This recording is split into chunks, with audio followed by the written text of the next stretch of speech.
All right, welcome back, guys. This is Rahul. My two co-hosts, Jackie and Alex, are still occupied with some family and school commitments, so I've called in a super sub. You may have heard of him. You definitely have heard of him. Kamal, also known as Lumps of CFC, very famous on Twitter, and it's great to have you on, my friend. I know we've been talking, and it is a long time coming, but we finally could make it happen today. I appreciate it. I'm not famous at all. Let's not let's not start that. No. But I appreciate the kind words. Yeah, we've been speaking for a long time, so it's a pleasure to finally. It's an honor to honestly be on and be part of your content that you create. I'm a big fan. I'm not just saying it to say it. I do listen. I do listen. I do tune in. Big fan of the stuff you do with your other co-hosts as well as the more recent stuff. But yeah, so there's nothing more fun than talking Chelsea. I appreciate your kind words, and I look forward to the time that we'll spend here talking about our favorite club, the club that we love the most in this world. So come on, let's get started. I know you've been a fan for a very long time. You've seen a lot of changes from owners to managers to players, but one that very recent is a change that has happened that was a little unexpected. Was Tuchel. Your thoughts on that, and obviously what he achieved for the club and what he could have achieved, but obviously that didn't work out. Before we'll talk about Boehly and some of the comments that were made earlier this week. Yeah, sure. So to start off with, it was definitely surprising. You being based in the US as well, Eastern time. I'm not sure if you woke up to the news like I did. I did, yep. So yeah, just waking up to my phone with an extreme amount of notifications from Right. friends back home, like wake up, this is what's happened. And like, nah, you're joking. And you see the statement come out, and you're just like, wow. But at the same time, I was kind of like, here we go again, because I'm so used to it now. It's just like I'm not that I'm not emotionally attached, of course I am, but it's just I'm so used to this constantly happening. Um, it's just like at what point do we just give someone a go and just let them be and just give them 5, 6 years like we all Time, want? yeah. Yeah. Exactly. And we all thought that Tuchel, and well, at least in my opinion, I thought that Tuchel was that guy. Specifically just based on everything he had done for the club in terms of being an ambassador for us during the hardest times we've ever been through. And kind of you give him the opportunity to spend all this money and all that kind of stuff. And kind of maybe he wasn't as involved as he wanted to in terms of targets, or maybe he was upset. I'm sure we'll get into that. But it seems very perplexing as to why now, as opposed to not in preseason, after like we spoke offline, like after the Orlando game, like why not just then when you Right. clearly seemed the breakdown of communication? That's when like a focal point of when it kind of broke down. So why wait all this time? I'm not sure. It seems like something went on in the background clearly, but devastating because I felt like he could have built something. I feel like in terms of hierarchy of the managers, he's probably top four, top five on the planet.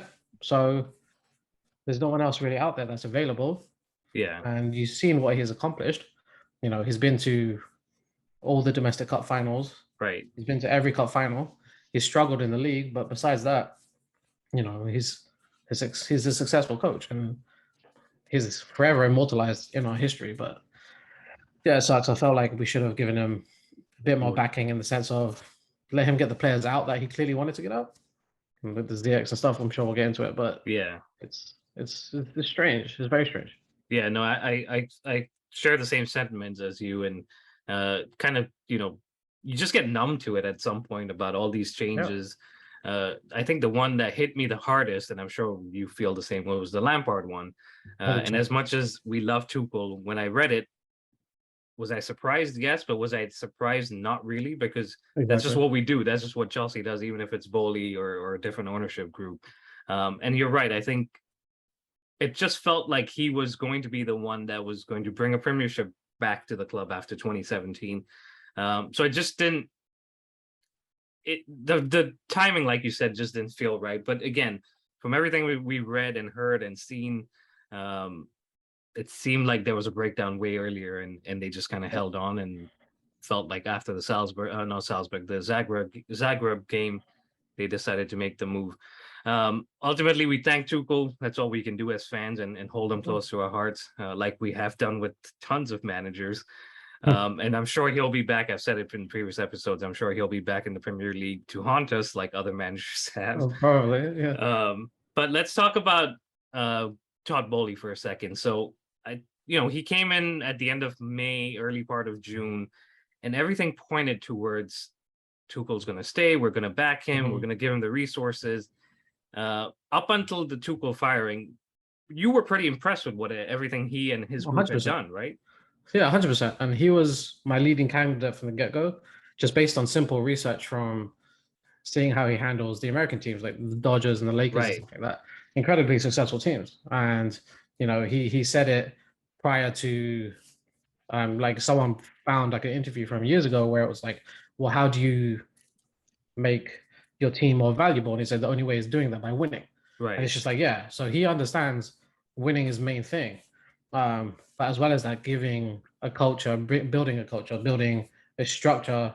And excuse me, it seems that there was clearly like a focus of youth integration. In my opinion, it's definitely felt like that was kind of the key thing. Because just based on everything that he had done, it just made, in my opinion at the time, no sense as to why you spend the 20 million on Chukwuemeka and 50 million on Cassidy, where it's clear that they're approaching this from a completely different standpoint as to get the best youth talents in Europe and in England and give them a pathway. And so everything that had happened prior to the sacking, I was like, yeah, this makes complete sense. I'm fully on board.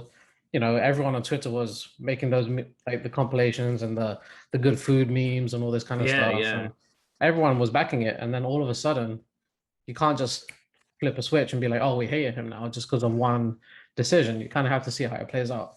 Right. So I don't feel Tuchel was completely blameless. Of course he isn't.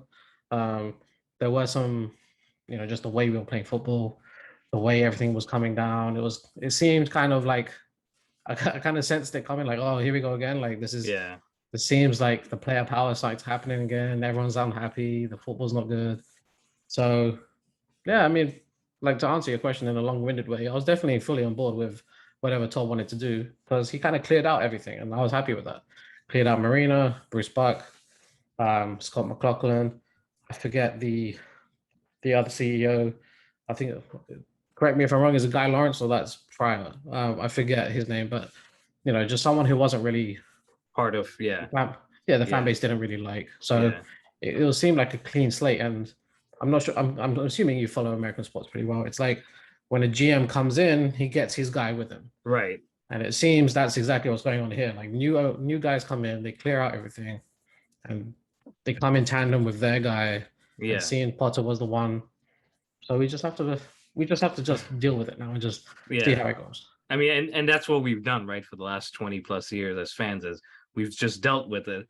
And of course, that's come with success, which has made the decisions feel right, made them feel like, okay, we're heading in the right direction. And then we kind of hit the brakes and we start all over again. Right. But you're right. I think up until the point where the decision was made about Tuchel a week and a half or so ago at this point, it felt like the club and Todd Boehly and Clear Lake were making decisions, in conjunction with Tuchel, and it was like, okay, we're headed in a direction. We'll bring you Aubameyang, we'll bring you Koulibaly, but we'll also bring you Fofana, who's 21, 22. So we're building towards the future. But you're right, not just and not just in American sports. I think in business in general, which is where sport and this sport in general is headed. When a new ownership comes in, when a new guy comes in, CEO, whoever, board, they bring their own people in, and that's exactly what's happened. So you touch on it, Graham Potter, he comes in. He's had a pretty successful career in terms of how he's headed up the ranks and ended up at Brighton. And let's be honest, Brighton's sitting, I believe, 4th or 5th at this point. Yeah, is very much down to what he's done along with his staff and Brighton backing him. So it seems like the right decision in terms of, okay, we're going to go back a young manager, a British manager, which is good to see at a top 6 club. But also when I look at it and I think back to our history, and I'm sure you're very much aware of it, I look at AVB, and yes, he didn't have the experience of the Premier League, but he came in as a young guy and had all these new methods and way of doing things. Right. And we know how that ended. Yes, it ended with the Champions League, and I'm sure you and I will be celebrating if that's how this ends. But your thoughts on Graham Potter, and do you think there's anyone else out there in terms of the pedigree, the name that maybe could have swung Boehly's head and said, let's go get maybe a Zidane and make the fan base happier? Sure. So to start with, Graham, I definitely feel like if you had asked the fan base 2 weeks ago, hypothetical top three coaches, who do you want? And you give Zidane, Potter, and an unknown random name, and you put a poll, I'm almost guaranteeing that Potter would have won like 50% of the vote because everyone was kind of saying, oh, the way he plays football, his style of football, his structure, his development of players, everyone was kind of on board with that.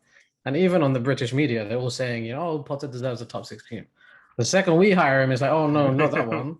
It's the hypocritical nature of the agenda against Chelsea. But yeah, I was fully on board with the Potter signing. I'm fully on board with that. I definitely like the way he plays football.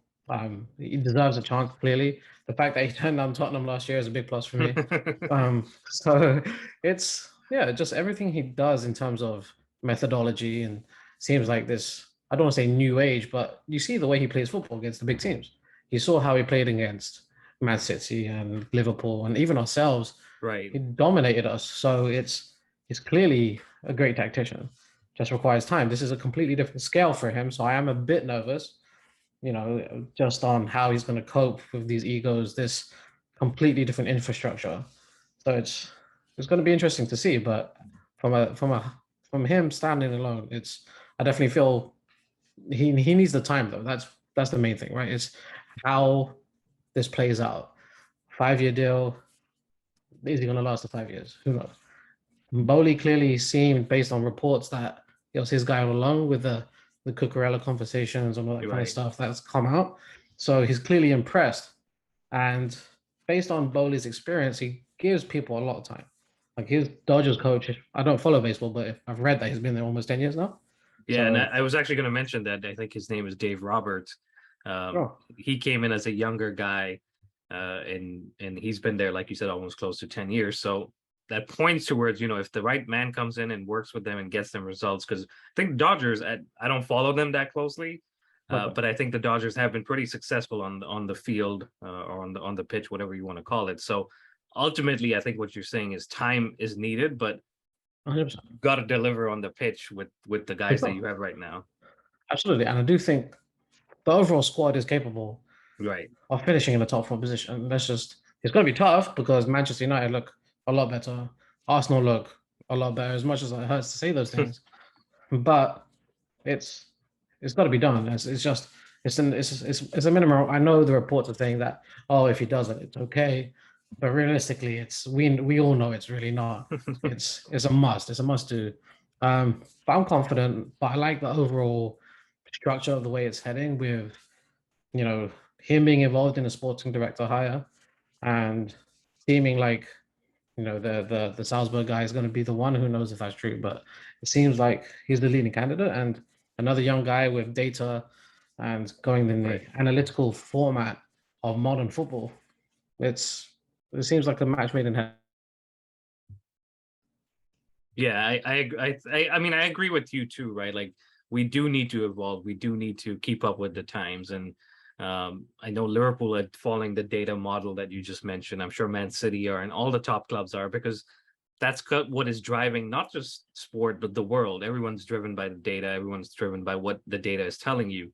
And I think from what we've heard, again, Bowley mentioned it in his conference that he was in, was there's not being much data shared between the first Mhm. team and the academy. So clearly they've identified that there's areas that could be improved upon, and they see Graham Potter and his team as the people that can do that. So like you said, we've got to give him time. We can't jump to conclusions after one game, which was basically a game that has been interrupted by everything that's going on in England, and rightly so. You can't expect sport to continue when other things are more important, especially with cops and protection, all of that. But that also makes me a little bit nervous because now you have all this extra time to work Mhm. and think about what could we have done different in the Salzburg game, and what would we do different when the players come back from international duty. And that's where I'm like, if the games are on, you just kind of forced into making decisions, playing the guys, getting something together for the weekend or for the midweek. Let's jump into the game, Kamal, which was against Salzburg. It was a must win, you could say, because we'd lost the first game, and the next two games after this are against AC Milan, which are the better side in this group. So I'll run through the starting 11, and I'd like to get your feedback on the first 11 that Potter picked. So it was Kepa in goal. Mendy was injured, so it was a natural choice. Azpilicueta, Thiago Silva, Cucurella. What I'm reading here is a 3-5-2. When it first came out, I think everyone was like, "Oh, we've gone back to a back four." So I'll just continue with the 3-5-2, but you can tell me how you saw it. So Reece James, Mason Mount, Jorginho, Kovacic, and Sterling at left wing back, and Aubameyang and Kai Havertz as the front two. So similar to Tuchel, I think he went with his experienced guys. He went with guys that he knew or he knows he needs to get on side. But was this a 3-5-2 for you, or was this a hybrid between a 3-5-2 of back four, a 3-3-3-1? I've heard too. Yeah, it was definitely, when the lineup came up, I was definitely confused. But the original fear I had was two things. One was Azpilicueta starting, and in my opinion, is just, I love the guy so much. He's accomplished everything that is at his club, captain. But my fear has always been, have you seen by my tweets? I'm sure I was always fearful of him turning into like another Branislav Ivanovic, where he stays on for too long and he hampers his legacy, and everyone's just like feels sorry for him because he's not there anymore. And we're seeing it, and we're actively seeing that with Aspi now. He's just not to the level he once was. Reaction times are slow. He doesn't have the pace anymore. But to answer your full question, it definitely, as the game progressed, it was definitely a 3-5-2 type thing. Sterling was more of a left mid than a left wing back. And he came out and said he enjoyed it because he likes playing on the left side, playing on the extremely wide, and he was probably our best player on the pitch. So in terms of everything else, the structure was kind of strange in the sense that Aspi and Cucurella pushed up so much. It was kind of like a back one at times. Like Thiago was left on an island a lot, and it shows with the goal we conceded that he was literally left to do everything kind of by himself, and Aspi was too late reacting. Jorginho wasn't fast enough to recover, and just go on from there. It's the game itself, how it played out. It's just more of the same old, in my opinion. Okay, it was a bit more expansive, a bit more. What's the word I'm looking for? A bit more expressive. Exciting. Definitely, yeah. Exciting, probably not the fair word. It was clearly an emphasis to go forward and kind of have the players express themselves and kind of push forward and run with the ball. And there wasn't as much sideways, backwards passing as it has been in the past. Whereas Tuchel's structure is very, from what I understood or what I watched, was very like protection. It was very pragmatic. It was very. We're not going to concede anything. We're going to protect the ball at all costs. We're not going to push forward if we don't have to. Whereas here, it seemed like, okay, we're willing to take that risk. Maybe it was down to opponent, but I definitely felt there was more emphasis on pushing forward. So that was exciting to see. But at the same time, the lack of killer instinct comes once again. We go 1-0 up and we just stop playing completely, just stop emphasis on attack, just kind of just let the foot off the gas, as they say, and just let the other team come and push up. And I do think Potter's subs were a little bit naive, because I was saying this on another podcast yesterday as well with my friends. I felt like, in my estimation, if you're 1-0 up against a team and you know they're going to start pushing forward now, why wouldn't you automatically put a defensive mid on or something to reassure the defense with just one sub? Because he took off Havertz and Kovacic and put on Broja and Ruben Loftus-Cheek. And Zachary is there on the bench. Okay, I understand he's not fully implemented, but he's the only one defensive guy you've got besides Koulibaly and Fofana. I felt like there should have been a defensive-minded sub at least, because you can make 5 subs, so just one of them at least. So I felt that was kind of naive from him. But in terms of how the overall game played out, I felt like we tried. I'm sure we'll get into performances of certain players, but it was exciting to see. But it's definitely, his first game. He's only been there like 3 days, so not even. It's been there longer actually, but still, it's going to be a preseason for him to kind of find out who's good enough and who's not. No, I agree with you, and I'm going to read some stats that support what you're sharing. So, shots, Chelsea had 17, Salzburg had 4. Shots on target, Chelsea had 4, Salzburg had 3. So that just points towards what you were saying is, yes, we did have more of the ball. We did, like you said, have a little more emphasis on attacking and making something happen, but we clearly didn't work that goalie enough or take advantage of these shots that we were taking. We had 73% possession. Again, if you're in that much of an advantage with the ball, you've got to make something happen. And you have the likes of Aubameyang and Havertz and Mount and Sterling and Reece James, who tends to do everything good for this team. I want to come to a point where you mentioned, Graham Potter was a little bit naive. Do you think this was maybe too big an occasion to make your debut, along with being Chelsea manager, stepping up from Brighton? You now step up in a competition that you, in his words, never actually watched as a fan, or had been at in a stadium. Do you think he was maybe just caught up in the occasion?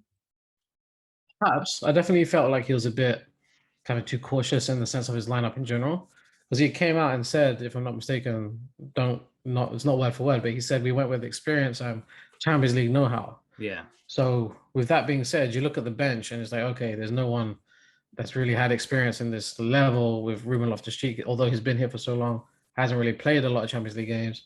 Besides Pulisic and Ziyech, there was, Broha's never done it, Gallagher has never done it, Gallagher, etc., etc.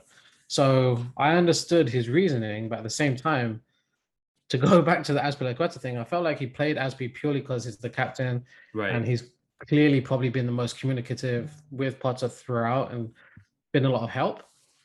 But at the same time, Koulibaly's right there, and he's played a ton of Champions League games as well. So I felt like, why not play him? We've signed him for big money.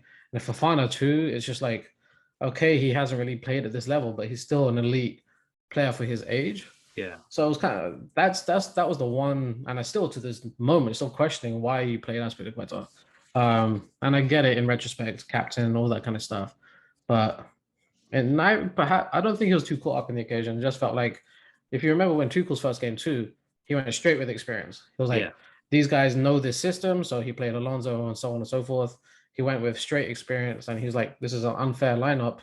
If that's what he said, but he dropped Mount as well. So I remember he went straight with experience. So similar thing. I'm sure as as Potter gets to know these players better, knows their strengths and weaknesses, and gets to know them on a human element too, the lineup will adjust, hopefully.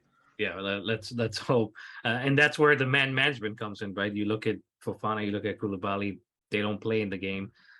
Wonder what was said to them behind the scenes. I'm sure he said, I'm going to pick, the guys that have experience in the Champions League. But like you said, Koulibaly is going to be like, I'm 31. I've played in tons of Champions League games. Right. I've played in tons of big games in Serie A. So that's where I think we were talking about, is that step up comes. Is it's not like managing every week, going from weekend to weekend with the Brighton squad. And I don't mean as a disrespect, right? But now you're looking at players.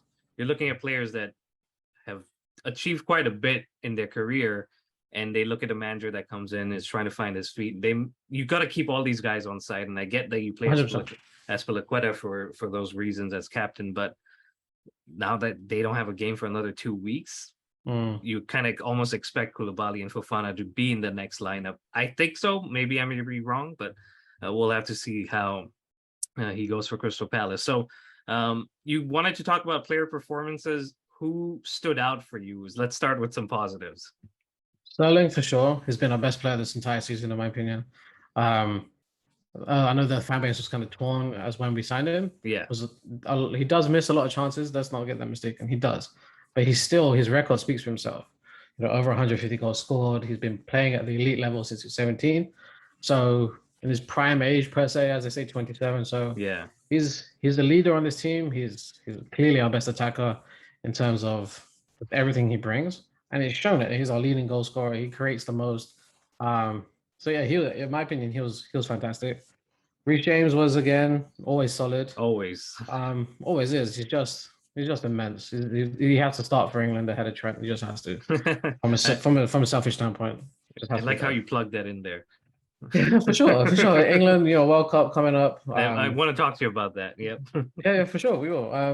And to be fair, there wasn't too much else. Thiago Silva was immense besides that one little error he made at the end. Yeah. And that's just the luck of the draw, right? He was immense the entire game. Can't really think of anyone else that was good. I mean, Mason Mount had moments of energy as always. He's always industrious. I'm going to give Jorginho some prep. Like he was solid in terms of passing forward. And I know, yeah, I see you laughing, but he was definitely more progressive this time, and he wasn't terrible. Besides the usual when he gets caught out, and that's just expected of him. I expect him to Yeah. do that at least once or twice a game, and it happened. But that happened. But in terms of negatives, Hakim Ziyech, man, I don't know what happened to Yeah. this guy. I was an advocate for the signing. I was so excited when we signed him. I thought 27-year-old guy, cocky in his prime, arrogant. I like that kind of nature. And he's had moments, but I think he just wants out so bad, and it clearly shows.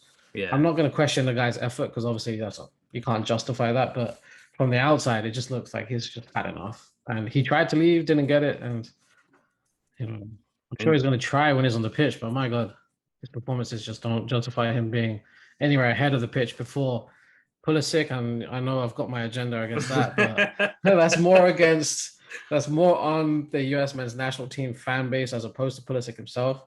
Um, but you've got other guys there. Like just give them an opportunity ahead of Ziyech at this point. It's just I know we went for experience, but yeah, those just I don't know what's up with him. He's it there's two chances towards the end of the game I felt like he should have done better with, and and Kai Havertz as well. He's another one who's just been missing this entire season, and I'm sure if I ask you the same question, where is his best position? You're kind of going to be like, here, there. I'm not sure yeah. because he doesn't really create much link up play. He okay, but he's not key pass, not really assist, doesn't really score that much. So it's like, what do you do with this guy?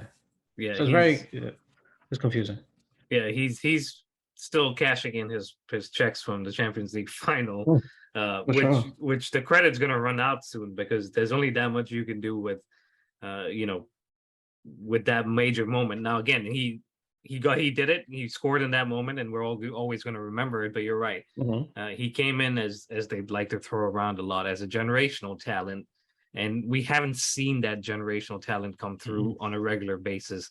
Hopefully, I'm hoping that playing with Aubameyang or playing with someone that's a little bit ahead as a number 9 of him allows him the freedom and the ability to do things that he was doing for Leverkusen. But we've got to see it soon because I think that's where, and we'll get into it, but Pulisic comes in is if Kai Havertz isn't performing, if the likes of Mason Mount have dropped their levels over the last compared to the last few seasons, why isn't the likes of Pulisic getting a chance? That's a question more Okay. from just as a Chelsea fan, not as a US men's national No, team no, it's fan, true though. It's even though true. I support them. But let's talk about Ziyech because I want to go back and then we'll come to Pulisic. You, I've had this theory about Ziyech, and you may agree with it, you may disagree with it. In Ajax, he was kind of like the main guy, right? The main attacker, left, right winger, whatever you want to call it. He comes to Chelsea. He's now competing. It's almost like that step up, right? And he started off well. I want to say his last good game for us was that game against Tottenham earlier this year, where he scored that banger in Mm. January. And then I think since then he doesn't kick on. You expect him to be like, okay, I'm gonna make this position mine. I'm gonna kick on from here, and he doesn't do it. And then I think he feels like he just deserves to be playing every game. And Sure. you can't get that at Chelsea. You just don't. And like you said, his body language, his mindset just doesn't seem like he wants to be here. And I really wish we had let him go, even if it was just on loan, just get him out of here because he's Yeah. not really helping the team. He's hurting the team at this point. Right. Now, I'd rather have seen a Hudson-Odoi stay because at least when Hudson-Odoi played, he gave us something more Yep. than just trying to cut in and take a shot on his left foot or right foot, whatever Ziyech does. But that's my theory on it. He's not the main guy. He doesn't get the love that he wants from the manager, and then he just throws his toys out of the pram and just complains on the pitch with his body, not in the media. Sure, and I can see that because, when I mentioned earlier about his arrogance, but there was a certain arrogance and aura he had at Ajax where it was just Yeah, like this guy he's got it. When he like when scored he against scored. us and he did that Yeah, celebration, there you yeah, go. He did that yeah. celebration. I was just like, I need that guy. And he does the opposite here. It's like the arrogant in a different way. He's like, I am good. Like, Just I played. hate to say this, like the performance against Zagreb was comparable to me as one of the worst performances I've seen in the Chelsea shirt. It was up there with Bakayoko against Watford. It was comparable. It was that bad because everything he did was wrong. From the 2 free kicks where he was just like, I've got this straight into the wall. And the thing that got me the most is when he caught the ball when it wasn't even out. for a throw in. I was just like, what is this? It was just the comprehension I just couldn't get. And he was like laughing it off, like, it's nothing. I was like, no, we're losing right now. We can't, Yeah. it's not the time to be joking around. And I don't know, it's just like you said, it seems that he definitely, I'm sure we haven't helped him in some ways too. It's not fully on him because his natural position has always been right wing. Yeah. And since Lampard left, we don't really have or ever have played a right wing. Right wing. Yeah. It's always been like a 10 that just drifts out wide. And it's never, that's not him. He's had moments, he's had great goals, he's had great moments, like the goals against Man City and Tottenham and so on and so forth. But yeah, it's like you mentioned, it's always been like a few games or you think it's coming and then it just doesn't. It does. Like preseason, he's amazing. He scores in the Super Cup, and you're like, oh my God, he's injured. We're screwed. And then, he just never gets back to that level. It takes him a long time to get back to that level. Consistent injuries, I'm sure. I think everything has just played as an effect and taken its toll. And it's probably just been like we mentioned, just like he's just had enough. Yeah. He needs to go back home. Yeah, and I mean, maybe Ajax come back for him in January, and it's a move that suits everyone, and or he turns it around in the next month or so, because I think he is in contention to play for Morocco. Yeah, he's recalled again. Yeah, back so back in the squad. Hopefully that fires him up a little to maintain his position. But anyway, let's talk about Christian Pulisic. U.S. men's national team star, moves to Chelsea 3 years ago at this point, almost 2.5 years ago. Again, he's had his moments. Project Restart, that man was untouchable. Of injuries have played their role, like we were talking about with Ziyech. And then Tuchel comes in, Tuchel knows him, Tuchel plays him, does well in that Champions League run, scores against Madrid. But over the last, let's say, 6 months, he seems to be in and out. He doesn't get the opportunities. He doesn't make the most of the opportunities.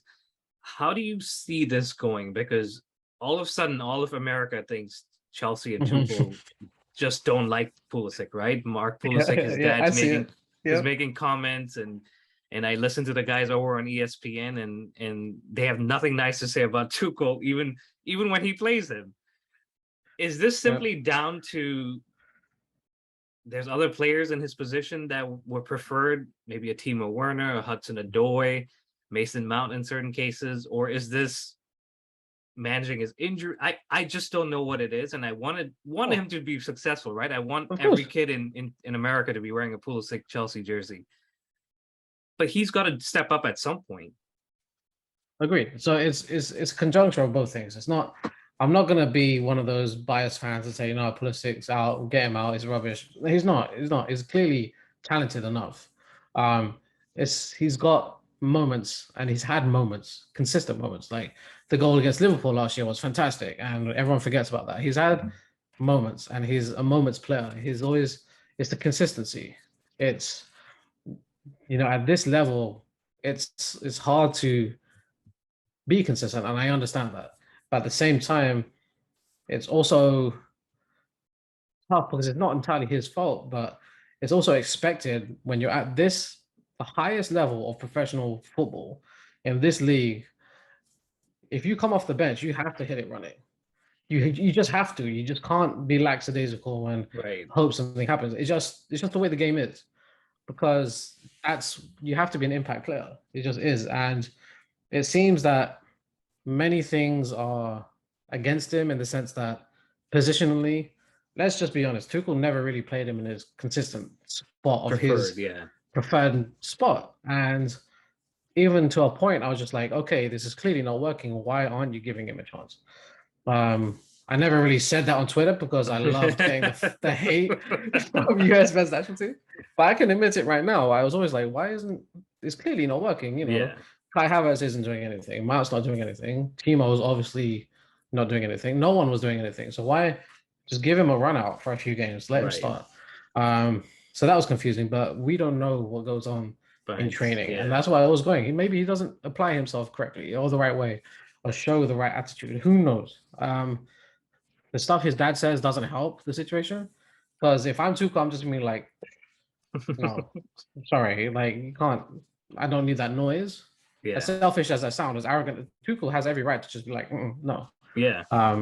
So who knows? I do think he needs to play in his preferred position, but in the 3-5-2, there really isn't a spot for For him. him, yeah. So he has to adjust now. Like Thierry Henry said on CBS, it's like, don't free Pulisic, free yourself. Like do Yeah, something. do something, yeah. Do something to prove that you're able to fit in and not just be this left winger. It's prove to the manager that you can be a left winger, that you can be a 10, that you can do something else, that you Yeah. can be versatile and apply yourself that way. Because he has everything it takes in terms of physical attributes, I think, hopefully anyway, because he's proved it for that Yeah. short period he did under Lampard, where he was just probably the best player in the league for the last 2 months of the season. So he has it, but competition's tough. Trust is tough on other because you know what Mason Mount may not score every game, but you know what he's giving you. He's giving you pressing, he's giving you tackles, he's giving Yeah. you the intangibles. Kai Havertz also does too. Let's be real. Like the game against Tottenham, he was Yeah. fantastic and stuff. Like he does that too. He's very good at pressing, and at this level, you have to offer something more than just goals and assists. And I know the fans want to see stats, but at the same time, you need to show that and Yeah. apply himself a bit more. So maybe he gets this new lease of life under Potter, but it seems Potter likes the system too. So he's gonna struggle, but and I'm sure the US men's national team fan base are gonna implode when he doesn't play. Fair enough. I get it though. He's their guy. You know, they're more Pulisic US Yeah. MT fans as opposed to Chelsea fans, and I get that. But this is football is the highest level, man. Yeah. You got to step up. Yeah, and I agree with you. He's got to step up. He's got to be given the chances to step up. And like you said, when you get those chances, you got to hit it because you won't get too many. But the flip side of that is we know he has an injury record. So the less he's involved, and I'm not saying like you just keep him out of the squad because he should be fit for the US team, but the less he's involved and the less he plays and the less minutes he has going into Qatar under his belt, he's going to be very ready and raring to go in Qatar when he's starting every game for the US team. And hopefully that helps him in that tournament. Of course, not against England because I know that's where you're going to be. But that's kind of the flip side of it. But again, we have a full month of club football to go, and hopefully Pulisic gets the opportunities because it'll be great to see him, touching the heights of Project Restart that he was just like you said the best player in the league. And there's a lot of games, so I'm sure he's going to get an opportunity. It's not, we play in every competition, so until we're knocked out of those, there's potentially 60, 70 games that we play if we go to the finals of all of these. So there's a lot of competition. So he's just got to take his chances. Yep, I agree with you. We kind of steered away from the game, but it ends 1-1. Puts us in last spot in our group, but we still have AC Milan to play twice, and then we've got to play Salzburg and Zagreb. So we still have 4 games. We could qualify still for the round of 16 as the second best team in this group, which is not a bad thing as long as we make it. Do you think we make it? It's tough. I think overall, yes. I do think we just scrape it. I don't think we get back-to-back wins against Milan. I think we win one and draw one, and that's which is enough. Yeah, exactly. That's enough. Well, we have to beat Zagreb at home. It's just an absolute must. That is the key game for me. Like that's a must win. Like we can't lose again. And Salzburg away are not going to be easy. So a draw there and it might be enough because obviously all these teams have to play each other too. Right. But I do think we finished second. But it is looking a bit tasty at the moment. Especially because I know Fikayo Tomori and Giroud's on fire at his age. He is so good for them still. I wish we never let him go. Exactly. And it's just like, he's going to score against us. And Tomori's going to have a masterclass stopping everything. So that scares me. And Leao as well, the guy that we want. They're a good side. So that they worry me a bit. And Chelsea historically in Italy are not good. Yeah. They're just not. So at home, I think we'll get the win. The away is going to be scary, but hopefully we can grind out a result. Yeah, and I do think overall we'll just about scrape it. Yeah, and the next game is at home against Milan, and then we go twice away against Milan and Salzburg, which is where I think we'll have to get something and at least one win from those 2 games because like you said, we're sitting, like I said, we're sitting at the bottom. We're 2 points off of Zagreb, who will be our final home game and final game of the group stage. So we want to stay alive and be in contention to qualify by that point, because otherwise it's just Europa League again, and maybe No, like we're we unbeaten, so we go 3 in a row. We go 3. We win it. We win it for the third time. and I know We you don't and lose I that competition. were joking on Twitter about how we give managers their first trophy in the Europa League. So Yeah, maybe, why not? yeah, maybe Potter can get his hands on that trophy. But jokes aside, let's stay positive. I mean, 2 points isn't a lot to make up from second spot, and you never know what happens when we come back from the international break. Kamal, I have one more question for you before we kind of touch on just a couple of Boehly's comments about All-Star games and everything. In your opinion, between Reece James and Mason Mount, who do you think is the better academy product at this point? Easiest question I've had to answer. That's Reece James. I've never seen a more. Reece James is complete in the sense that you can put him in any position, in my opinion, and he'll be successful. You know, he's a striker of the ball. He scores goals, like in terms of his striking ability. You could play him on the wing. Excuse me. Play him DM, center back. He's complete. Mason Mount, you can't do that. Mason Mount, I do think his ceiling is a very, very good player, but I don't think he's got what it takes to be world class. Just so far from what I've seen, I don't think, you know, he's not going to be that Lampard region. He's not going to score 20 goals a season. It's just not in his nature. I mean, he wants to, but I don't think he's going to reach those heights. I think he'll be like a very, very solid, consistent player for club and country. But in terms of comparing them to Reece James, future captain, give him the keys to the club. You know, I think that Boehly sees it as well. That's why his contract got done first. Yeah. You know, 6 years and a year, and I think it was 5-1 or 6-1. I forget, but I think it was 5-1. Yeah. Either way, Reece James is, and I think the whole of Europe sees it too. Like they all, you know, on Twitter you'll see, oh, Reece James is the one guy that everyone wants. Yeah. Like Mason Mount's kind of that polarizing figure. Like some people hate him, some people like him, but Reece he's so good. He's ridiculous.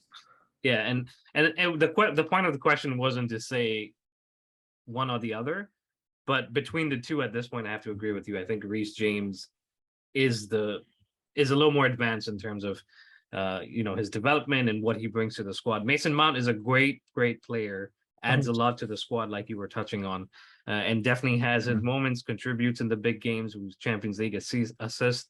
But Reece James is just a little bit above, and I think you're right. Give him that armband, give him the keys, and let him do his thing. I think it's debatable. Sorry to interject. I think it's debatable. He's probably the best academy product we've produced. Full stop. It's like JT. Okay, I understand, captain, leader, legend, but he was probably one of the best centre backs of all time. But you couldn't put him anywhere else. But Reece James, you can literally plug and play anywhere, and he was complete in every position. And down to his father, because his father's like an amazing coach. Yeah. So, but yeah, sorry to interject.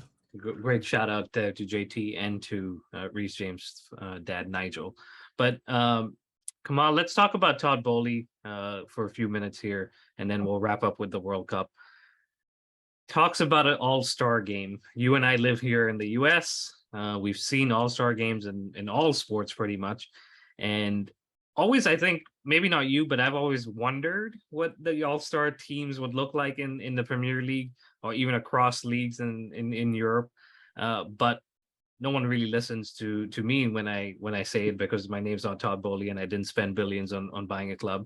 But Todd Boehly comes out and says, you know, to help the pyramid in English football, an all-star game is an option, and he references the 200 million that, you know, the Dodgers generated between 2 days. I think that was forgotten, and it was all focused about Todd Boehly wants to Americanize the sport, the Premier League. Are you in favor of this all-star game? Do you think no? I guess I can't even follow up. No, by all means, I didn't mean to just block you off, but to be blunt, just no. Purely because I'm a traditionalist when it comes to being born and raised in England and seeing the structure of how football works. And you know, there was not rumblings. People may, just cancel the Community Shield. Like, okay, the Community Shield, no one really cares about, but it's still historic. It's still the kickoff to the season. It's been around for like 100 years. You don't just break tradition. I'm not a dinosaur in the sense that I don't want to see change. I just physically don't see it happening ever, purely for the reason of schematics. like logistically, telling players you've got still one more game at the end of the season and it's meaningless. And they've already got a short preseason. Let's not forget that. The preseason, like the offseason is short as hell. They have preseason tours where these guys fly across the planet. There's a World Cup every other year. There's Euros every other year. Well, I know it's just one extra game and it sounds like nothing, but the players are just going to be like, what? Yeah. And I do follow American sports and I do like the NBA All-Star game. I genuinely enjoy it. But like the Pro Bowl for the NFL is probably the worst. It's the worst All-Star experience ever. And I don't watch it because I know the players just don't care. And you see it. I'm not sure you follow the NFL, you see it. Like no one really sacks the quarterback. There's no real pressure. There's no nothing. It's just there's no competition. Yeah, it's silly. And I feel the same would happen in football terms. Like someone gets pressed off the ball, no one's gonna really chase back. There's gonna be no like slide tackles. There's gonna be like, and I'm sure people may want to see an exhibition game. I don't think it'll be people in Britain. It's just being honest. I don't think the British fan wants that, but I can see the international fan wanting it. So if it's played in like Malaysia, Japan, the US, it will sell out because of course it will. Why wouldn't it sell out? Even if Chelsea were playing Aston Villa, it will still sell out. So from a financial standpoint, I get it. Like I fully understand where it's coming from because it's obviously going to generate money. Why wouldn't it generate? You sell it off to broadcasters, you sell it off to ESPN, Sky Sports, Bein, all those channels. They're gonna want to see it. They're gonna want to show it. And you'll sell the tickets out like that. But from an integrity standpoint, it's a terrible idea. But financially, I completely get it. To go into your point about the grassroots thing, people don't really understand that the money that goes into grassroots football is already there. It doesn't really need a boost. The amount of money that goes into grassroots is insane. Like the money that the Premier League gives and like trickles down, it's insane because the broadcasting rights alone from the Premier League are like outrageous. So the money is there. It doesn't really need more, but of course, more revenue is fun. But I just don't see it happening ever because I'm sure there'll be some backlash to it from players as well as managers. Even they're probably going to be like, I don't want my guys playing more games, even though it's okay, like one game. But it would have to change it would have to kind of revolutionize the way football is because it would have to come into like contracts. Because you follow American sports, it's like okay, you make the All-Star game, you get like a little bonus, and this kind of stuff. Like how does it work? Who gets voted in? Is it a fan vote? Is it coach vote? North v South. I mean, it's funny to think about. It's fun to think about. Like, the North would absolutely destroy the South. Like it would just because it'd be just London, like because there's no one else but London. Like Brighton, who's gonna make it? Southampton, who's gonna make it? It's just gonna be London versus Manchester and Liverpool. But it's fun to think about. It'd be fun to think about if it was Premier League versus La Liga or something like that. That makes it interesting. But again, logistically, financially, how it would work would be, and I don't want to be involved in those talks of how it would work. But I to answer your question long-windedly, do I want it? No, I don't. No, and that's fair. I mean, we're international fans, right? Like because we live abroad, but it's fair to have that perspective and that opinion. And I'm kind of on the fence about it because, like you said, if it was here in New York, I would go. I'd be there to watch that game. But if the local people in the Premier League fans that watch these games week in week out aren't in favor of it, there has to be a different way of generating the money that they want to generate and fund throughout the pyramid. Like you said, that it already exists, so maybe it's just about distributing it and implementing it better. But it's one thing that Boehly said that could work more is the relegation playoff. Because that was a thing. People always forget that was a thing in British football. Chelsea actually got relegated from the Premier League, well, the first division in the 80s via playoff. And I know friends who like are older and just like it was devastating, but at the same time the excitement was still there because it's like and it still exists in Bundesliga today. So it's a concept that isn't too far-fetched, and the money would be there. It'll just be like relegation playoff. Everyone's going to tune in. It'll be exciting as hell. It'll be wild. So the most expensive game is coming up from the coming up, championship, yeah. and you could be like the worst thing possible. It's like Yeah, the loser loses a lot of money, so yeah. everyone would So tune into it. the loser is the biggest loser. Exactly. So yeah, you could definitely Yeah, make it more enticing. yeah. I mean, and even just relegation games in general towards the end of the season, everyone tunes in because you just won the Exactly. drama and you want to watch it. So yeah, I think that would be a good idea. The other thing he said, more related to our club, is about the feeders and having clubs Mhm. across Europe, Absolutely. which I mean we've done in a sense with our loan army for a number of years now, where we send players out on loan, and of course we don't control the development. But I'm interested by that idea because I think Yeah, me too. Man City have done it and they've done it well. Of course, maybe not as competitive as maybe the Red Bull teams that he mentioned with Leipzig and Yeah, Salzburg. But it would be great. You send a Hudson Odoi, or even someone maybe like a Broya out to Portugal. They play in the first division. They play maybe Europe, and all this time Chelsea is controlling their development, their minutes, and all yeah. of that stuff. And the data that's coming back is coming directly to Chelsea. I'd be open to it, and I think not just in Europe, even across the world, I think it would be beneficial for the Chelsea Agreed. group. Yeah, yeah, agreed. Because the last kind of thing we had similar to that was Vitesse, Yeah, and it worked. It worked with Mason Mount, for example. He right. went there, developed, and became a better player. And we had coaches go there. We had if I'm not mistaken, we had Adi Viviash go there, and Yeah, he yeah, he developed as a coach and so on and so forth. So it's the same concept, but just on a better level. With Portugal, Portugal makes so much sense because they develop amazing young talent. I think Belgium was another shout, and they had their golden generation just now. So yeah, the City group makes sense because they're just plucking players from all across the planet and putting them into one of those teams. And when they're ready, transfer them over to Man City or whatever team it might be. team. Even Yeah, yeah, NYCFC. So they're doing the same thing with the yeah, South American teams and so on and so forth. So I'm a big proponent for it. Just adds to the catalog of players you can get, and specifically South America. I think that's where you yeah, need. Chelsea have always have been a bit of a struggle tapping into their younger talent. So yeah, I'll definitely be a fan of that. yeah. I agree, and I mean you can tell Bowley is invested in making this a success on and off the pitch, and I think as Chelsea fans, yes, the Tuchel decision hurt.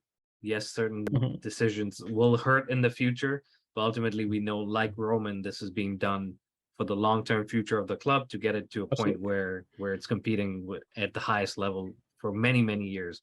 But Kamal, we're coming up to an hour. I do want to talk about England, so let's So, move on to November 25th, 2 p.m. hmm, kickoff, England versus USA. When this draw was made, I was on Twitter I following, and lost my and mind. and I saw you and I saw your favorite US men's national team fans already starting. This was not even about Pulisic or Chelsea. This was simply about the rivalry between the two nations. Talk to me about your feelings about this game, and then overall England's chances in the World Cup. Okay, so I'll answer the latter question first. Overall chances in the World Cup, I think I know we've reached the final of the Euros and the semi-finals of the World Cup World prior, Cup, yeah. but I don't. England just have caused me so much pain, so I'm never optimistic. I'm never optimistic when it comes to major tournaments. So even in the Euros, in the finals, like we're gonna find a way to lose this. Like we're at home, it's Yeah, penalties. There's just we're gonna find a way to lose, and we did. So I don't see us going further than like a quarterfinals, maybe semifinals, perhaps.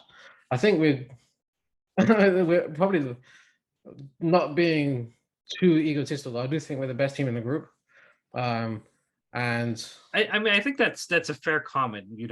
right, England historically with the players, you can't look around and be like, actually, no, they're not the better team. exactly. Some people might just because of nationality and preferences, but as a fan of both nations, I would agree with you. I think England have to be the favorites in the group.